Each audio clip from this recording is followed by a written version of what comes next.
for in our country. And we are recording this so that you know this will be available to those that could not attend. We know that there's a lot of busy schedules, and plus, Michael Cobb is going to take it and send it out to some of his people as well. So first of all, I want to welcome everyone and say thank you for attending today's webinar. We are so excited to have the one and only Michael Cobb with us. He is an international developer, author, and well-known expert on global real estate. Michael is also co-founder of ECI Development, and he has spent decades helping many people find their successful home, navigate the challenges and all the opportunities of buying a property abroad. So he's got a lot of experience. He's author of this book, and I don't know if you've all had an opportunity to read it. Of course, I have. It's called Beyond Borders, Getting It Right the First Time, a guide to buying your first home abroad. It's a practical insight. It has everything from A to Z, I have to say, and a little more to really help you find how to own property abroad. So whether you've ever dreamed of maybe retiring in a different country, or maybe helping your customers with investment properties or buying investment properties in a different country, or maybe you just want a second home somewhere, you are definitely in the right place. And so I'm going to turn it over to Michael Cobbs. So Michael, it's yours. Thank you. And let's all give a warm welcome to Yeah, Michael. Pam, thank you. It's really a pleasure to be back with you guys. I think I've done this once before, and for you guys that don't know, Pam and I spent about 10 days in Serbia together. Goodness, Pam, how long ago was that? Was it pre-COVID? I don't remember it. It was a while ago, but we were there to help the Serbian council establish their women's council in Serbia. It was a tremendous trade mission. A lot of folks, Pamela was there, and some of the other women's council leadership were on that trip as well. And we did. We helped the Women's Council of Serbia establish their council, which was a tremendous advancement for Serbia and Serbian women, of course, but also for the real estate industry in general. And Natalie, I thank you for what you're doing as president there and your service. By the way, Pamela, you mentioned the one and only Mike Cobb. I think most people, a lot of people in my office and probably my wife are very happy that it's the one and only. By the way, your copy of the book, I want to let you know, it was the pre-release edition, so hold on to that because that could become a collector's item someday. This is the first. Oh, Yeah, right. This is the first edition now. We just changed the title to "How to Buy Your Home Overseas," but the tagline stayed the same because that's actually the most important thing: get it right the first time.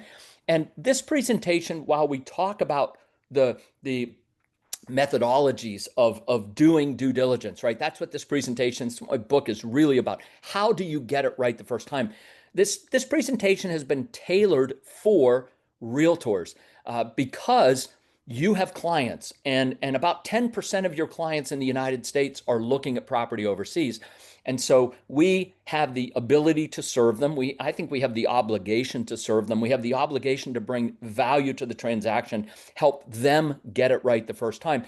And when we as realtors help our clients get it right the first time, we bring value to the transaction, we can earn a fee for doing that. That's what we do. We're in business for ourselves. We're all independent business people. And so I think it's really important for us to understand, A, that our clients are going overseas, 10%, 1 in 10 of the people you already serve are going overseas, and that we can bring value. They do need us. And that's what this presentation, I hope, will highlight. At the end, really, you should walk away from this understanding that, yes, I absolutely see why my clients need my help.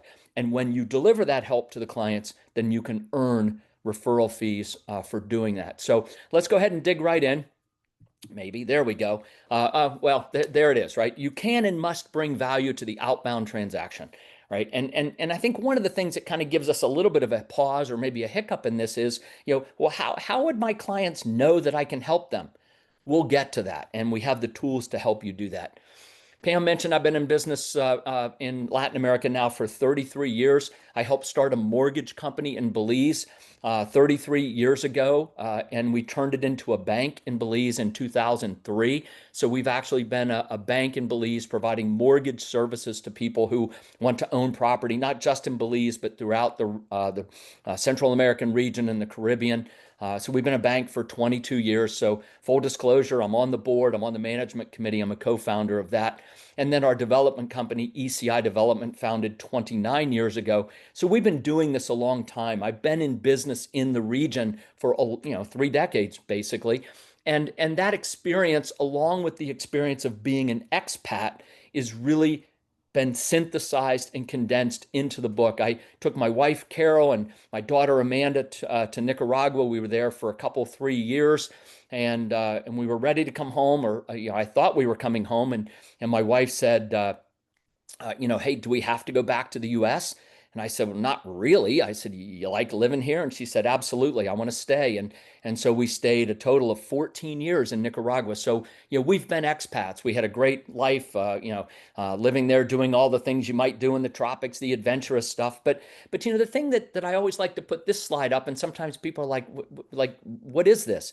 This was the life we had. Yeah, we had going to the releasing baby turtles into the ocean and zip lining in the tropical, canopy cloud forest and things like that. So we did all the stuff that was really kind of cool, living as an expat stuff. But my girls were Steeler fans. I know you guys are in Florida, but anyway, I grew up in Pittsburgh. So anyway, my girls were Steeler fans. We ate wings and watched games. They belonged to Girl Scouts. My girls danced. And so the expat experience, and this is important for your clients, the expat experience is something, if they've been familiar with it, many of our veterans, by the way, have been stationed overseas. A much larger percent of vets are looking at expating outside the US because they might have already lived in Germany or Panama or Japan, for example, or Guam, other places, right? So they've had this international expat experience and they're comfortable with it because they've already done it. And what they know is that you can actually have this incredibly, I say, double life, right? You can have all the cool things of living in Germany, for example, or Panama or Japan or wherever it is, but you can also have all the normal things of a US lifestyle. And so when you blend those two things together and match in the affordability of many of these locations overseas, it's what's driving people out to look at expat experiences, many times in retirement, but now, because we can work from home, a lot of people are saying home can be somewhere else. I mean, home can be anywhere I want it to be as long as I have good internet and phone service, right? So those are the things that are really driving people. We are going to give you the ability to pick up a copy of our book for free. I'll tell you about that later. But we also want to let you know that you can make this book available to your clients for free as well. And we'll talk about how later. So, the book itself talks about 30 questions that we should ask when we buy property overseas. 30 questions. It says 15 here, but some of the questions really expand into more than one. And so it's hard to remember 15 things, 30 things, right? But all of us can remember three principles, three guiding principles. Buy what you see, own community, and know the developer. If our clients understand those three principles and employ those three principles in their property ownership acquisition process overseas, they will do a far, far better job. Because look, these are the kinds of things, whether it's paddle boarding, fishing, the adventure sports, it's just hanging out. I mean, this is why people are going overseas. This is really great stuff, right? I mean, this is why people get excited and they're having fun in the tropics. They don't have to be in the tropics, but a lot of people go to the tropics because it's nice weather all year round and you can do things like this and it's exciting and it's fun and oh my gosh, what the heck is that? Margarita madness. See, people get excited. There's this emotional component, right? We understand that people buy emotionally and justify logically, right? But what happens when people go overseas? Here's a classic example. People are in Cancun.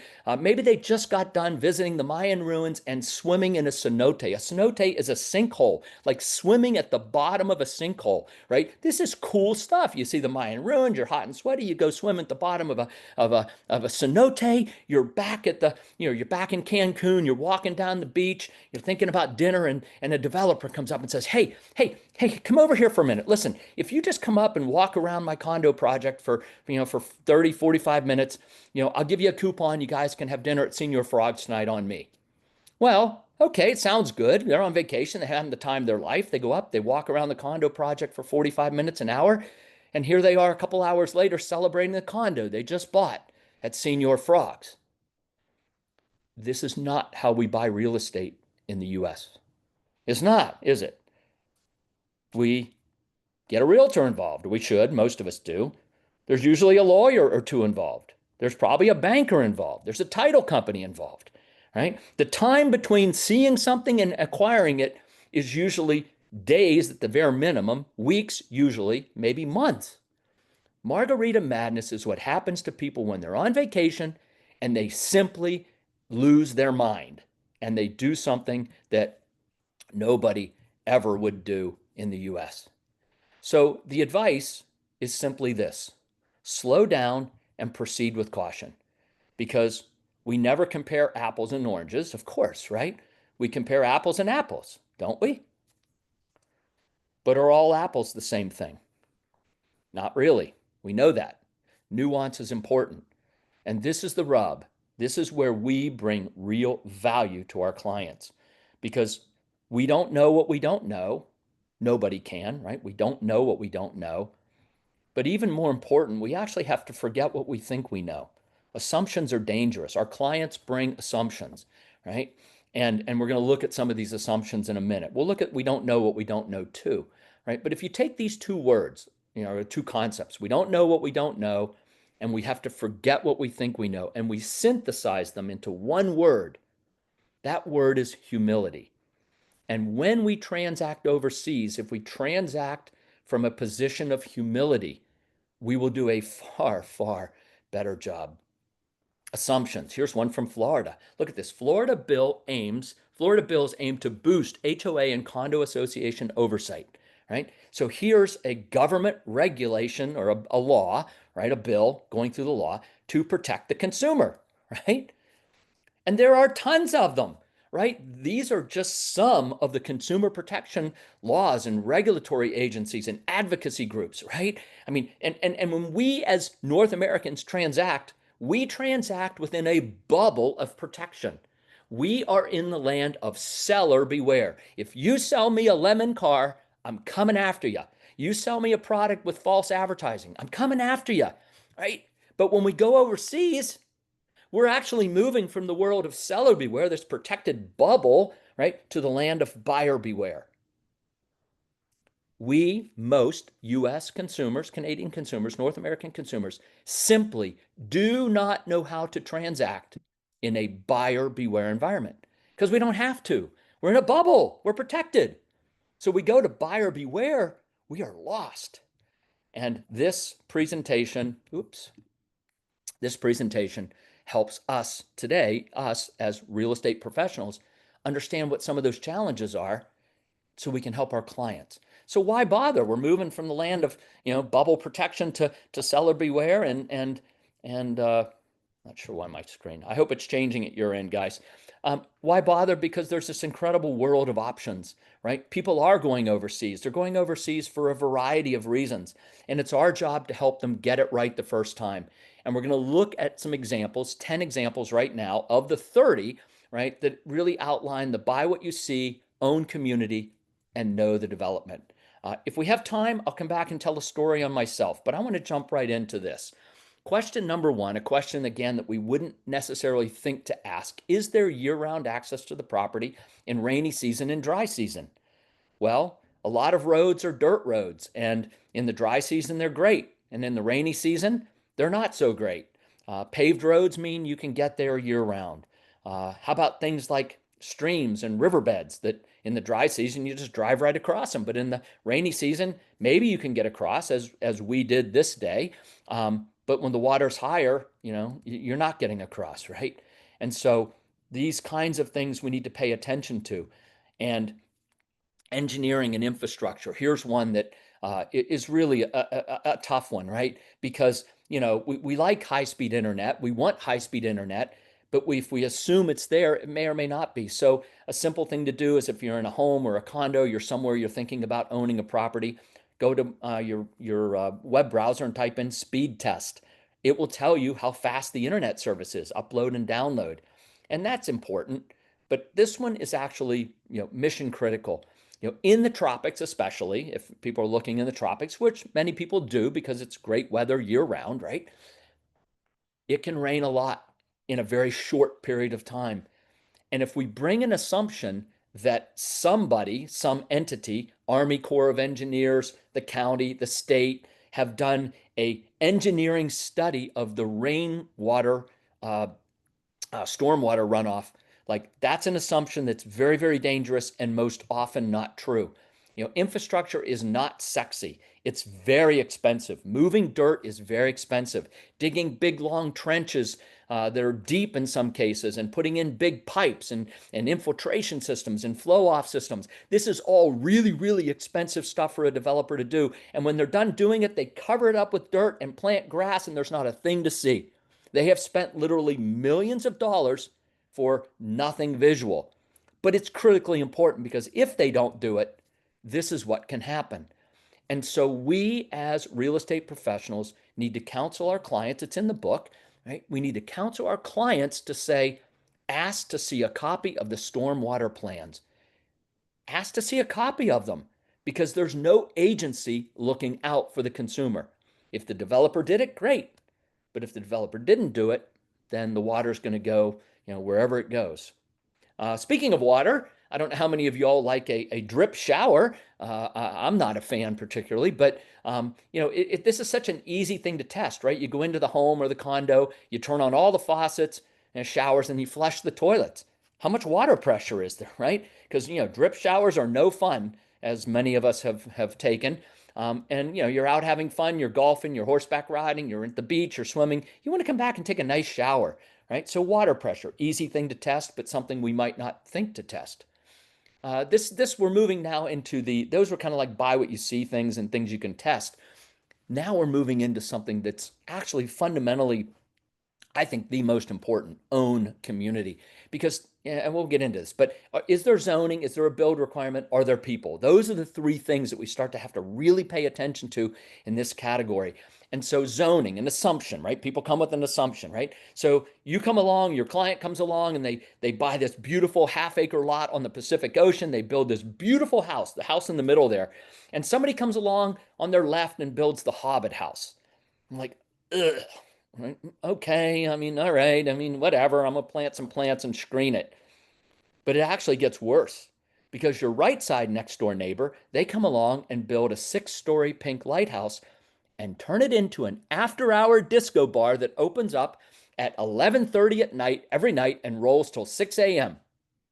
And you say to yourself, they can't do that. Why not? Why can't they do that? They own the dirt. They can do whatever they want. It's their dirt. If we bring an assumption of zoning, we're bringing a dangerous assumption. So the question we have to ask is there zoning? In some cases, there is. It's rare, but there is.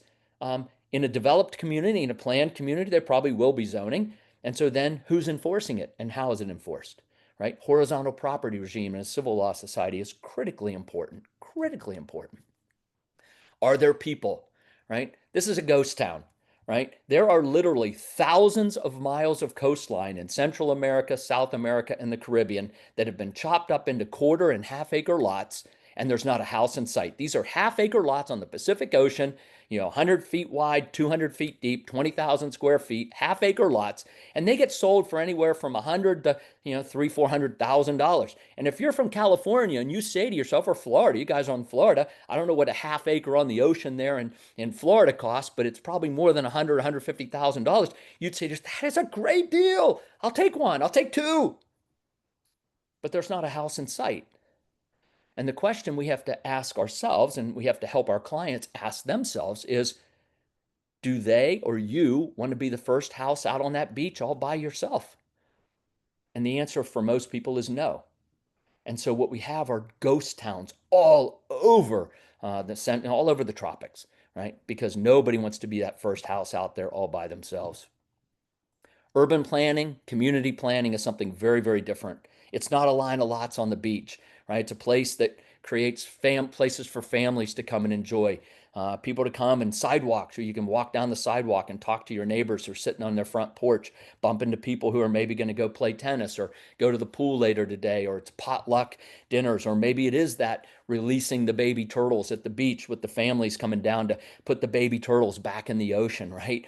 People equal community. And so reality is important. A lot on the beach. There are a lot of those out there, and they're in many cases very, very inexpensive and a great deal, right, as a property purchase, but they're not community. Community is creating places where people can get together with other people, do things fun, and make new friends. And that is absolutely fundamentally the foundation for a high quality of life. Maybe it's getting involved in the turtle sanctuary or beach cleanups, or working with local schools, or working with inbound humanitarian groups. All of these elements, when we engage them, start to create real community and high quality of life. We're going to move on. Number 5, fiscal responsibility. Is there a homeowners association? Are the fees high enough? Again, I've seen many projects. In fact, I used to have a slide, and it was a guy selling condos, 2-bedroom condos, pool, building, gardens, everything. And he said, and in his advertisement, he said, the best thing of all is the condo owner fees are only $50 a month.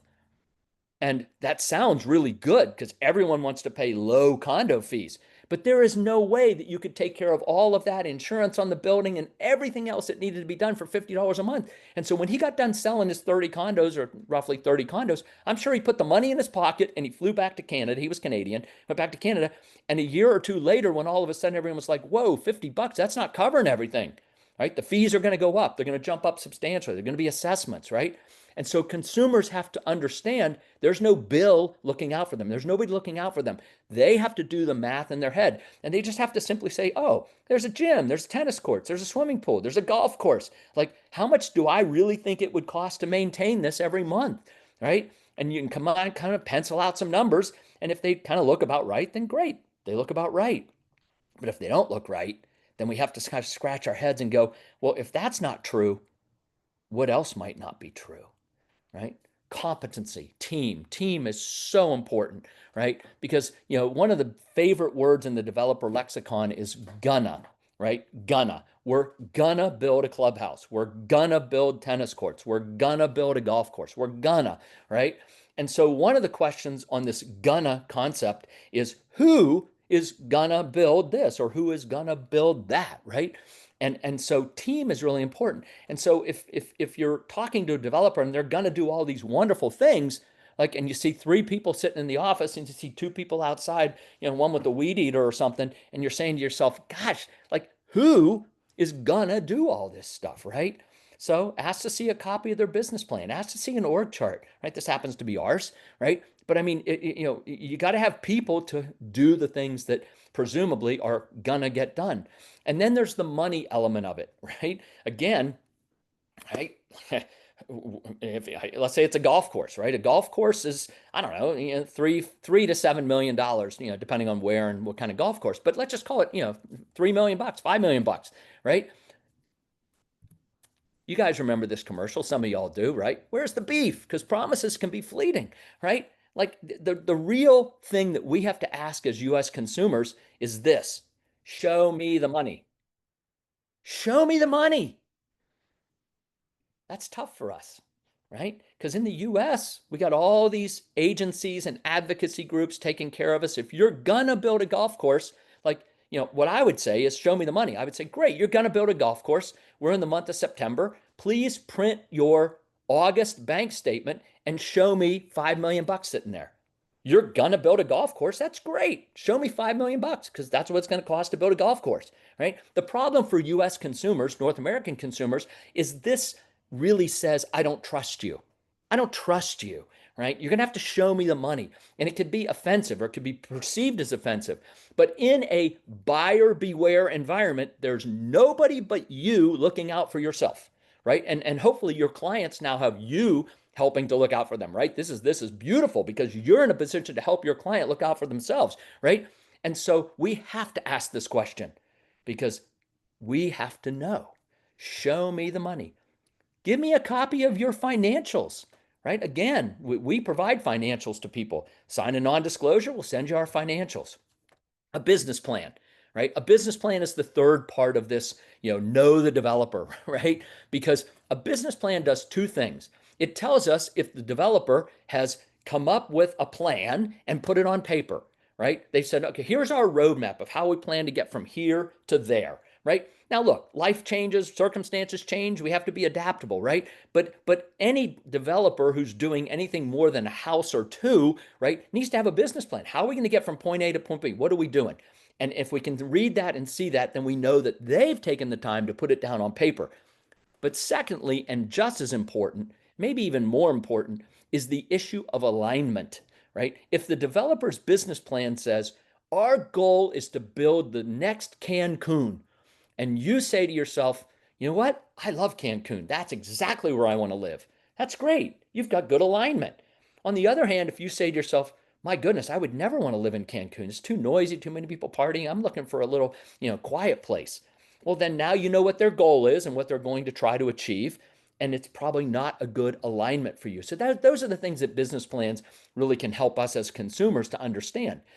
The other thing that it'll help us understand is how they plan to do their business. Right. This is one of the statistics that I referenced earlier in the introduction, right? Zogby did a survey of 103,000 US citizens. That is a massive statistical sampling. 100,000 people were surveyed. 11.6, I like to call that 1 in 10. 1 in 10 US citizens is seriously considering owning property overseas. 1 in 10. This was pre-COVID.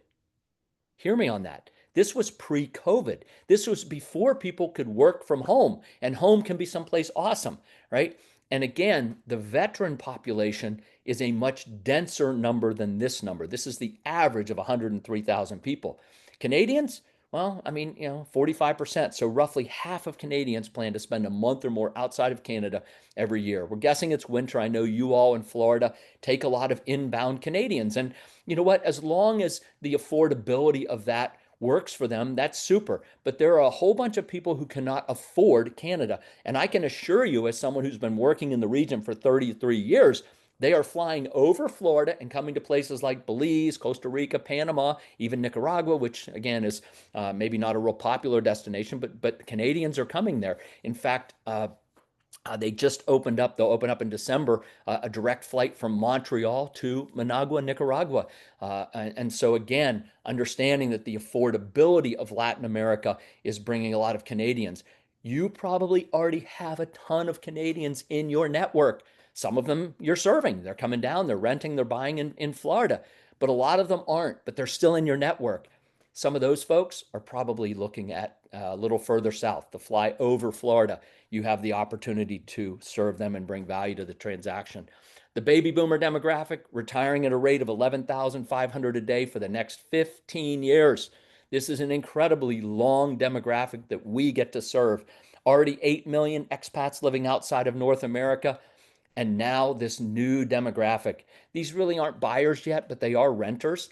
So maybe we pay attention to it in the future for buyers. But about half of the millennials, half of 83 million millennials, are planning to live in and work overseas. So this trend is continuing, and this trend is getting much bigger now post COVID. We work throughout the region. We do business to serve folks that want to live in Latin America throughout the region. We've made a very conscious decision as a company to serve the middle class. You'll see all of this in our business plan. And again, this comes to an alignment, right? So if you're looking for something that's very high end and the business plan says we're going to serve the middle class, well then maybe this isn't the right community for you, right? So there's a lot of things inside a business plan that allow for alignment. We do work with KeyBank. We provide financing across the region. Track record, critically important. Track record is fundamental. Obviously, every developer, every project has their first customers, right? There will always be sort of the guinea pigs. And we, as the consumer, have to decide whether A, we want to be a guinea pig, and that's a decision we have to make, right? And B, is it being priced as such, right? If I'm your guinea pig, Like I better be getting some kind of deal for going through the bumps and stumbles and bumbles and fumbles that you're pretty likely to make as a first-time developer or builder, right? And so, does the company have a track record? This is our Grand Pacifica community. We took from cattle pasture to a village with almost 200 homes at this point.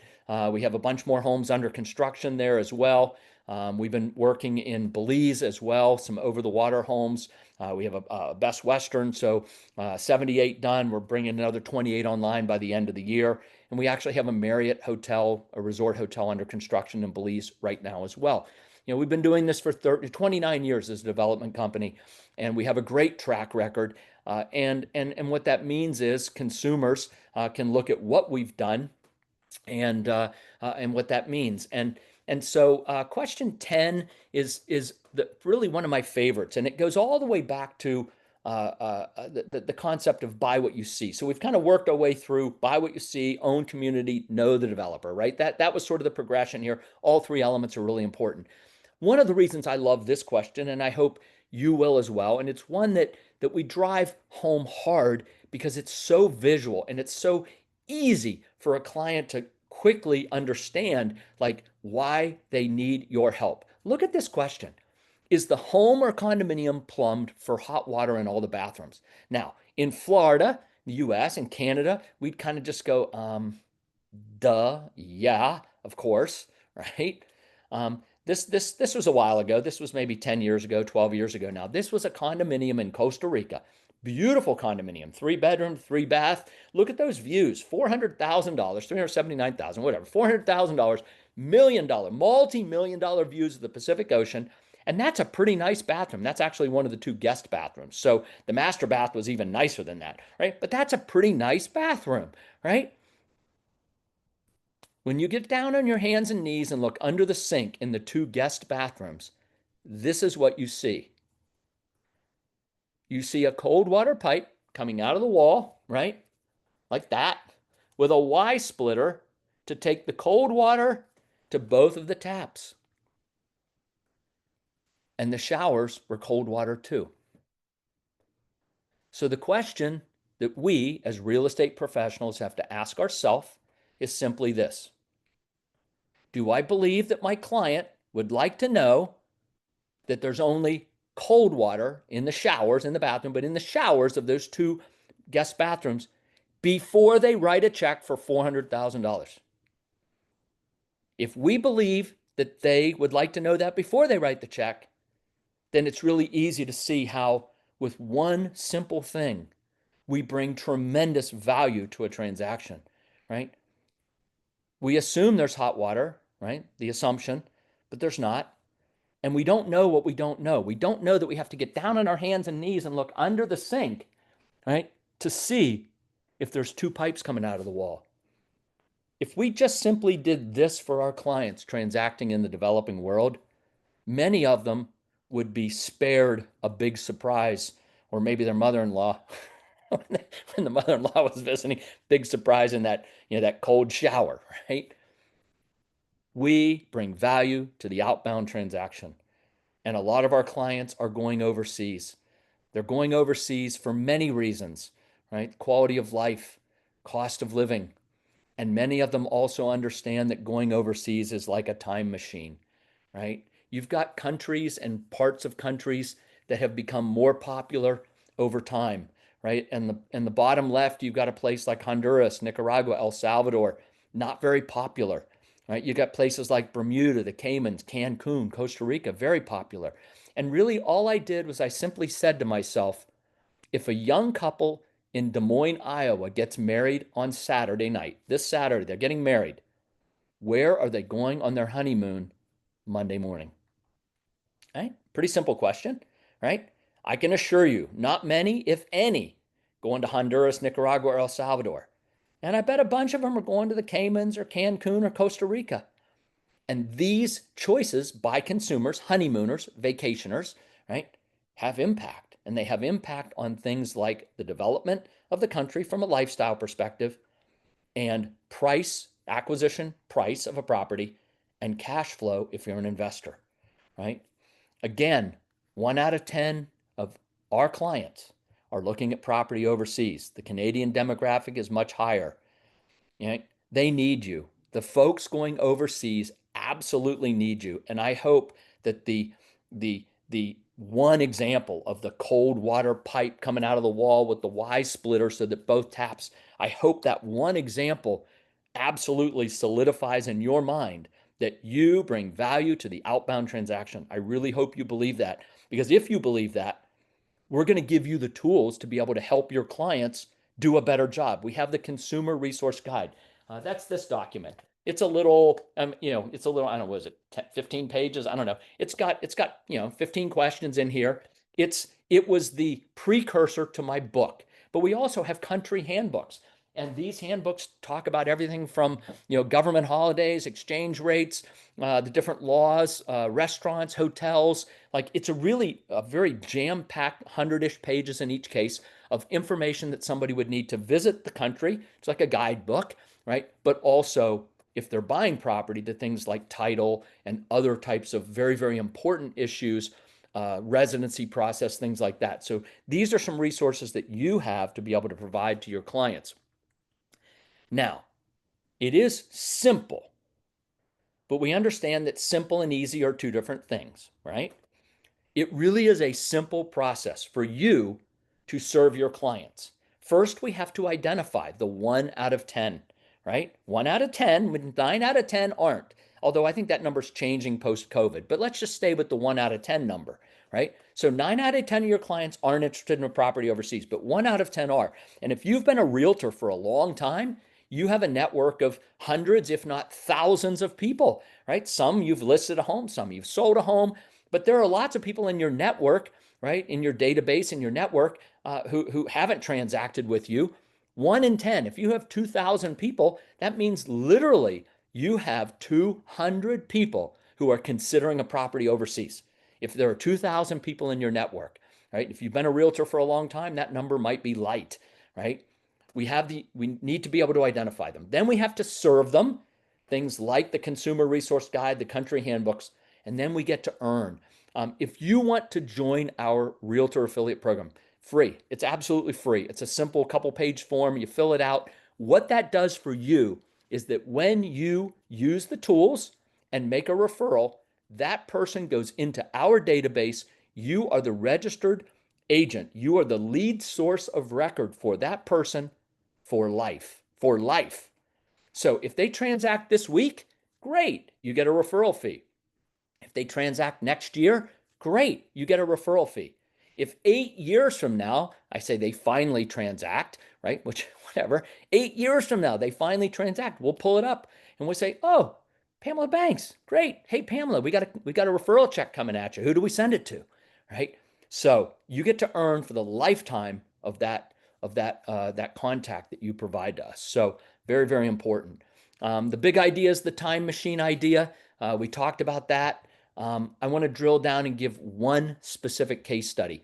Belize has become the easy button for so many people going overseas. Mexico for a long time was the easy button, and it still is in many ways the easy button.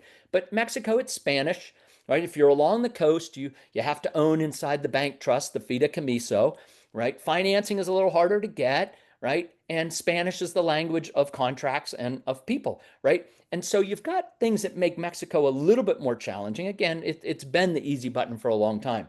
But what we're seeing now, we work in 5 countries of the region, so I don't really have a dog in this fight. But what we're seeing now is that Belize, in the last 2 years, 3 years, has become the easy button for so many North Americans, US and Canadians. And so we're going to do a quick little case study. Belize is right now in the sweet spot of the curve. The property prices have not exploded like they have in Cancun, Caymans, for example, Bermuda, other British Commonwealth countries.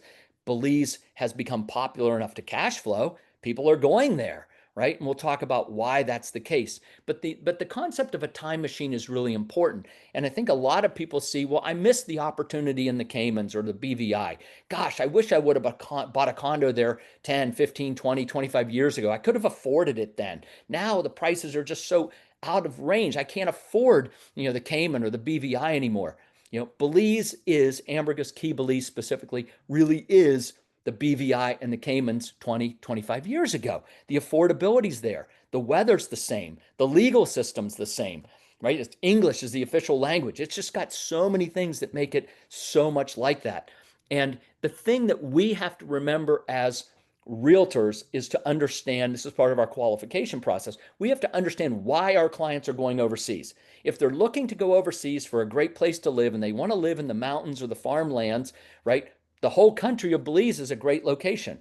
But for many of our folks going overseas, they are going overseas, especially the first time, as an investment. And when somebody's making an investment, then drilling down to the nuance. Remember the apples and oranges versus apples and like not so good apples, right? This is the nuance. Belize is not one thing. Belize is many things. And Ambergris Caye is this tiny little island off the coast of the country, and it generates 70% of all the tourism revenue for the country. 70%. So when somebody says, Belize is great, the market's on fire, Belize is on fire, I want to invest in Belize. Like, okay, great.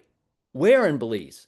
Are you looking for cash flow? Do you want to serve a vacationing customer? Do you want to serve the honeymooners from Des Moines, Iowa that are coming down? If the answer to that question is yes, it's not Belize, it's Ambergris Caye, Belize. Nuance is so important here, right? And when we look at what makes a great investment, diversification, alignment, and scarcity, those three elements truly add up to an incredible investment. Alignment is so important, right? We have our Marriott project, and the alignment of the investment is truly perfect. Marriott puts heads on beds. That's what they do. They put heads on beds. They get paid for the gross volume. They get paid a percentage of the gross volume. The management company that's going to operate the hotel gets a percentage of the profit. Run it as efficiently as possible, make the most money as possible, and the owners get the net cash flow. Scarcity. Room inventory is only up 36% in the last 11 years. Overnight arrivals have gone up 91%. Overnight arrivals are skyrocketing. Room inventory, it's growing, but not nearly as fast. Scarcity. And if somebody, one of your clients, you maybe, but one of your clients really wants to look at ownership of one of our Marriott residences, they start at $350,000. That is whole ownership. You own it, you have title to it. Fee simple title. You own the condo, it's yours for $350,000. If you wanted that same product in the Cayman Islands, Turks and Caicos, British Virgin Islands, you're just going to go times 3, times 4, right? That's the kind of advantage, the time machine advantage that your clients are starting to pay attention to. And they are, and they really are. We're serving a lot of folks in Belize. We have been for a long time, right? Clients are paying attention, but they really need your help. And it's the opportunity for you to help them. We have some tiny over-the-water homes. I mentioned them earlier. One in this first phase is remaining. $268,000 for a beautiful over-the-water tiny home solar installation. And for folks looking for an absolute toe in the water, a studio 3 blocks off the water in our Best Western property, $99,000. So really price points with financing available across the board for your clients looking. In terms of ownership and investment, I know you guys can't get into this, and I don't ask you to, but I want you to see why your clients are paying attention to places like Belize. The cash flow is phenomenal, anywhere from 8%, which isn't a home run. It's a nice solid double maybe in the first year, but over time, as the market stabilizes and the product stabilizes, ADRs, average daily rates, continue to go up, right? But your fixed cost of acquisition remains the same. The ROI starts to get up into the teens. This is why your clients are going overseas. This is why your clients are coming to Belize. They're doing things like this. They're taking advantage of an opportunity like this. Belize really is in the sweet spot. And I hope that many of you will actually register to become one of our referral partners. We give you the tools. We give you all of the things that you need to be able to identify the folks. I'll give you a couple examples. We'll give you what I call copy paste post, right? We'll send you with your unique link a Facebook post. Hey, get your free Belize handbook. And a lot of you guys are looking at Belize. Oh, Costa Rica's on fire.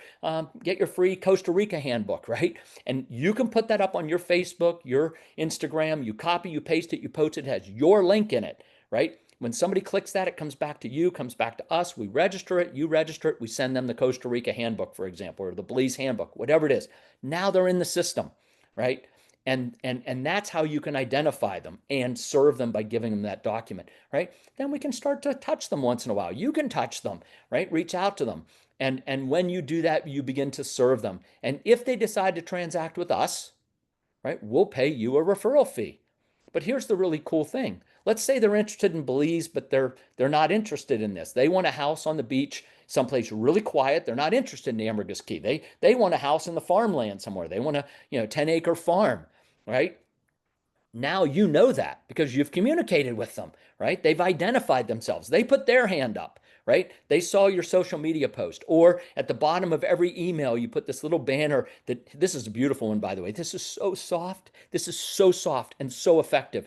You put a banner, and we'll give it to you with your link. You put a little tiny banner at the bottom of every email after your picture and your phone number and all the stuff you have there, a new little banner with a tropical picture. And all it says is this: if you're interested in property overseas, I can help.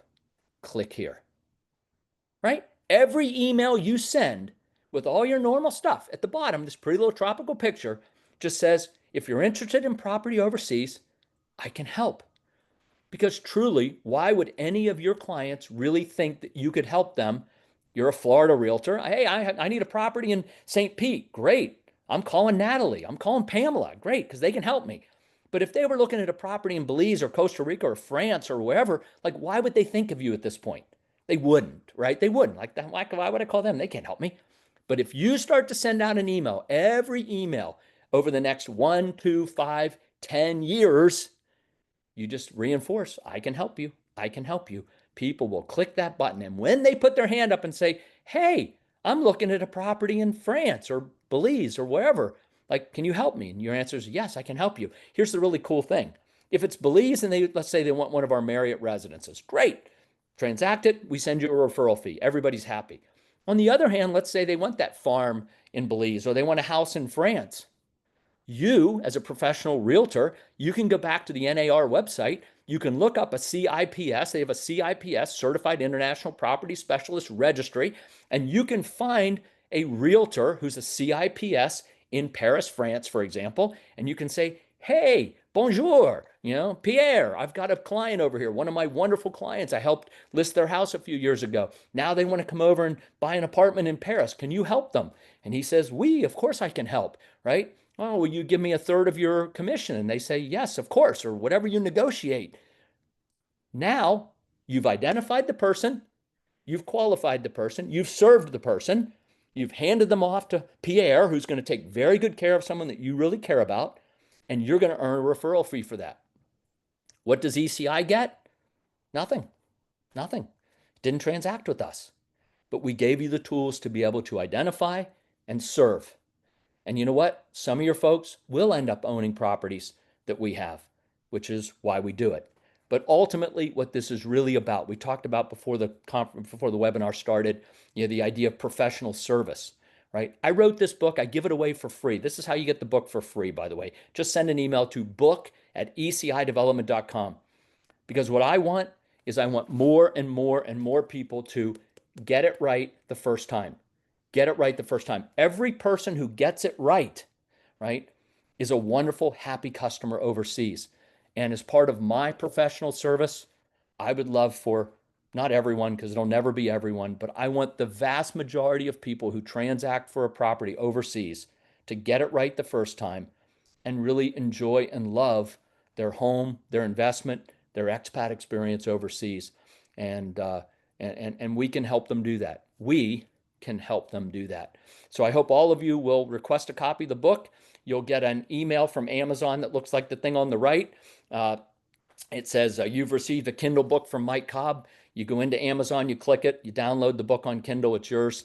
And we'd love to to have you do that. So, Pamela, I'm going to hand it back Yeah. off to you. Thank And you. Thank you so yeah, much, Mike. And thanks for offering the free book. A couple things, questions in the chat. Is it available Audible? it is not yet, but it will be in 90 days. I'm working on that right now. Oh, fabulous. So we'll look Yeah. for that. And someone said the email is not working.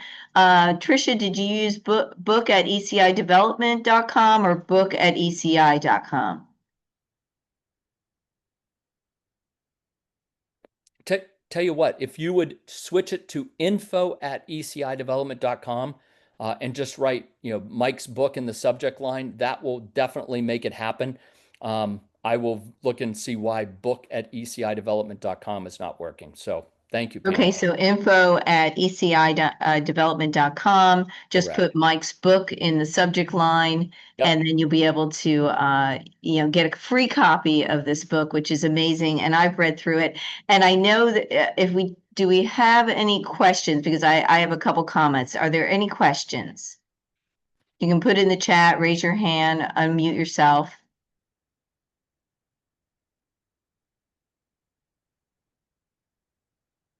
Well, a lot of great comments about the presentation, Mike, but I have this You. one thing I have to ask you because Okay. reading your book and seeing your daughter Amanda and helping you, you became Senor C back in the day when Ah, you couldn't speak Spanish and where you were Ecuador. That just cracked me up. uh, So now do you speak fluently? No, I don't. I don't. I'm embarrassed. Because when I moved to Nicaragua, I spoke no Spanish, and I still continued to travel 2 to 3 weeks a month, mostly in the U.S., but sometimes in Europe, but always speaking English at conferences. And I hired an entirely bilingual staff in Nicaragua because I did not speak Spanish, so we spoke English at the office. So sadly, I am still Senior C. Senor C, because someone asked him, "What is your name?" And he said C. So then it was a joke. He is Senor C. So I Uh-huh. love that. That was hilarious. Tricia, you have your hand raised. Please unmute yourself.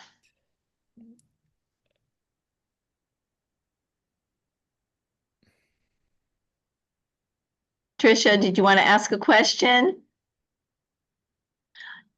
My other thought, Mike, is what about the financing? I mean, you have this bank that's available to do Yeah. financing in all those different countries.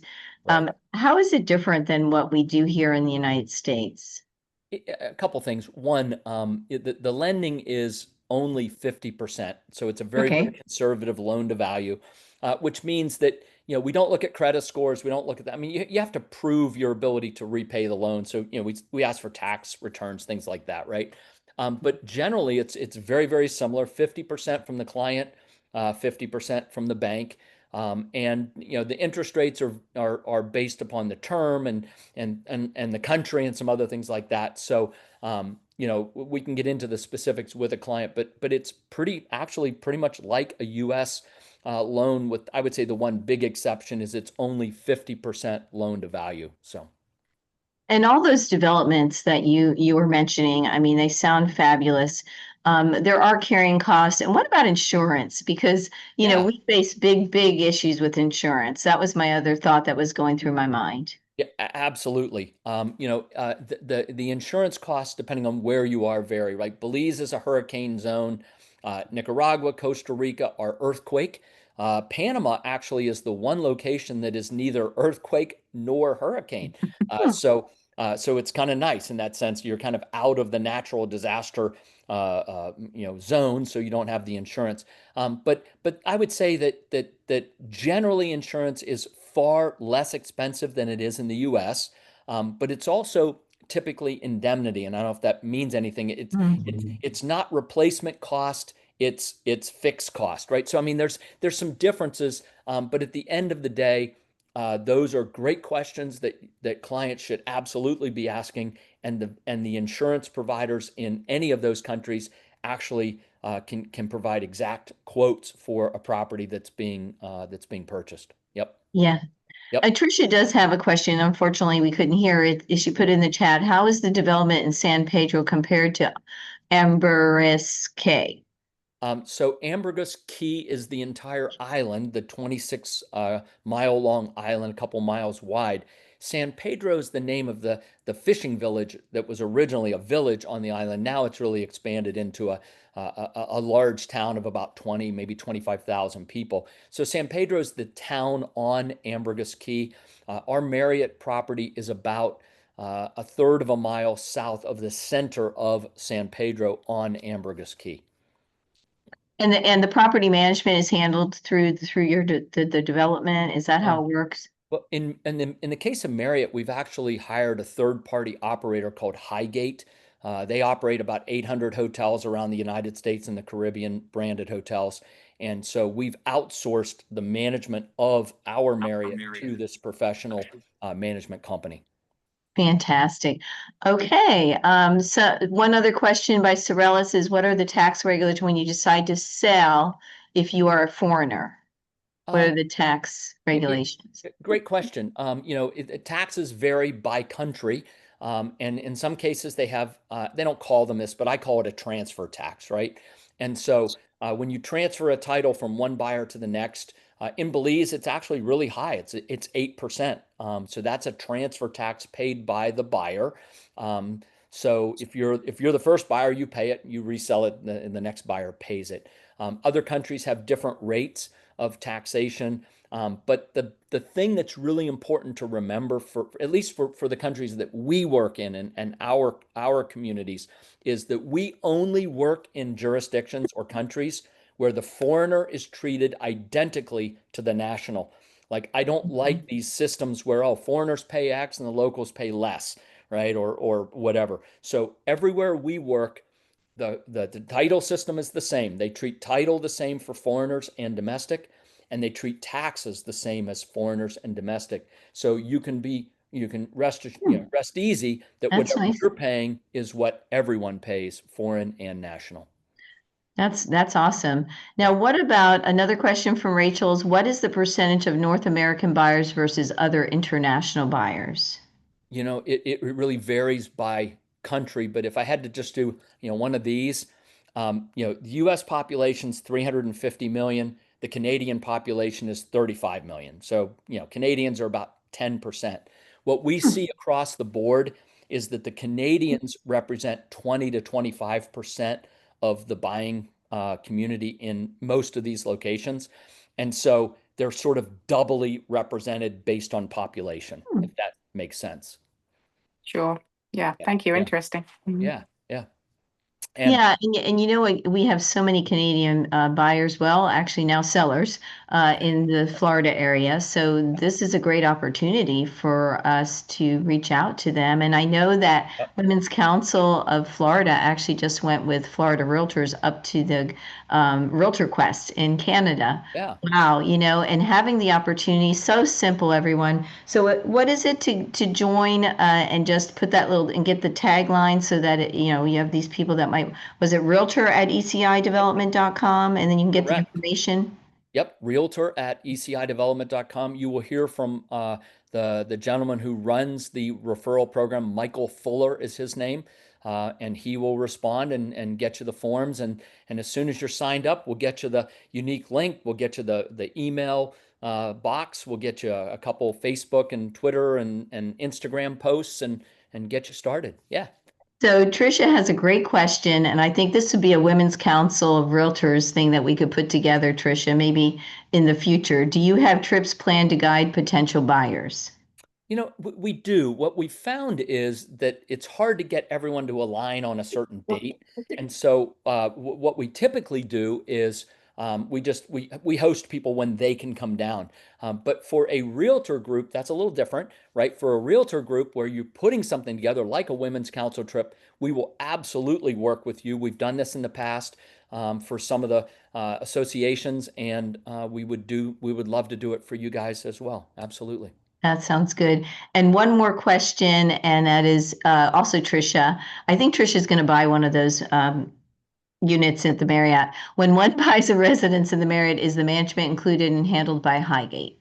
Yes, it is. It absolutely is. And Tricia, if you will maybe even send a separate email to info@ecidevelopment.com with your permission, if you put in the subject line, attention Mike Cobb or something like that, it'll come to me.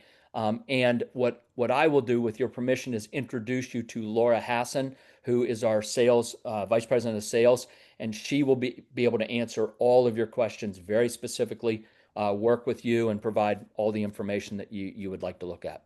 And so when is that project going to be finished, Mike? About 2 years. In 2 years. Okay. Yep. So these are the pre-construction, or you're in construction right now. So Yeah, and you can come down and walk the site okay. if you want to come see it. And but yeah, these are the pre-construction prices. And as we hit these certain milestones, and I don't remember them, but Laura has them, as milestones are met, the prices will continue to move up until it's grand opening. By the way, all the projections that are provided are cash on cash. They have no allocation for asset appreciation. So whatever happens to the value of the asset is in addition to the cash on cash That's projection. fabulous. Yeah. Well, I think that does it, Michael. Thank you so much for your time Gosh. today. What valuable information. Knowledge is power. You've given us some knowledge to use in our businesses, and to share with those that we talk to, and make some money along the way. And I know that you and I go way back, like you said, and you are who you are, and so this is a good guy.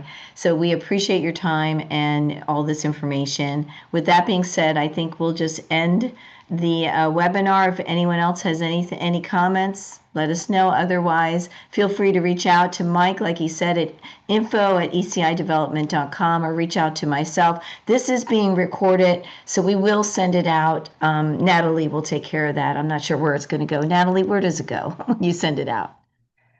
We put it in our link tree and on our Okay. YouTube channel. Okay. For those that aren't familiar with the link tree, it's Linktree WCR Florida. You can always catch up on any past sessions that we've held there. So Thank you, President Natalie. And Pam, one thing, can I just real quick? Please wish Fabio a very happy 70th birthday. Oh my gosh, yeah, a big party at my house this weekend. I have Oh. 110 people coming over. If I'm a little stressed, well, Oh my goodness. yes, Happy birthday. yeah, 70, Yeah. the big 70, and still going strong, thank God.